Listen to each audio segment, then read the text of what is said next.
Et si je vous proposais 10 solutions pour ralentir et quand même atteindre vos objectifs de la journée? Bienvenue, vous êtes sur le podcast J'ai pas le temps pour ça, présenté par Éric Boucher, où l'on partage des trucs, des astuces, des méthodes, des outils pour être plus efficace au quotidien et terminer la journée plus tranquillement. On va justement essayer de faire les deux avec cette proposition du blog Tiny Buddha, qui nous propose, je cite, 10 façons de ralentir et de faire quand même les choses. Alors, ces 10 façons, on va les prendre dans l'ordre. Lesquelles sont-elles? La première, manger lentement et on va dire quasiment manger en conscience.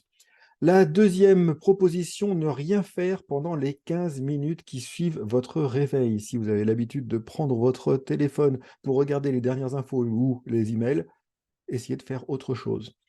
Troisième proposition, regardez fixement une photo en ligne au lieu de lire un article. Prendre le temps, ne pas aller directement sur l'article.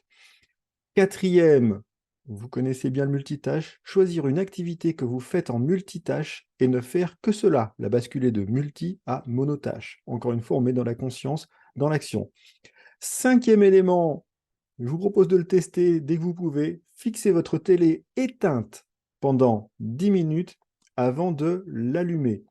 L'idée ici, en fait, est de tester notre besoin, on va dire urgent, de faire quelque chose, de voir quelque chose, et de voir en fait si vous avez vraiment envie, besoin de regarder la télé à ce moment-là, et donc de prendre le temps d'y réfléchir.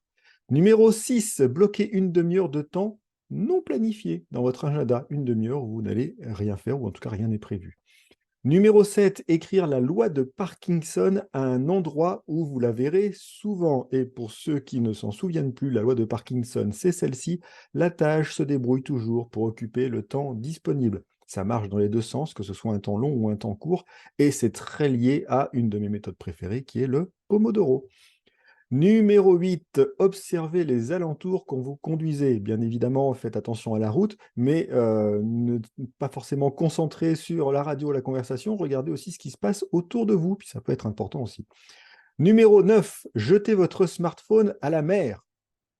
Pour ceux qui lisent la vidéo, c'est marqué entre parenthèses métaphoriquement, une demi-heure par jour. Laissez votre téléphone de côté pendant au moins une demi-heure et voir ce que cela donne. Et enfin, numéro 10, elle est intéressante quand il s'agit d'être plus tranquille, se reposer, dire non. On pourrait rajouter dire non plus souvent.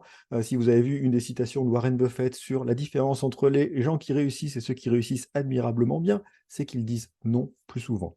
Donc voilà pour ces 10 propositions de Tiny Buddha. Reprenez-les dans l'ordre. Lisez si vous avez la version de l'article, reprenez la vidéo et testez ce que vous voulez tester. Ce sera toujours intéressant.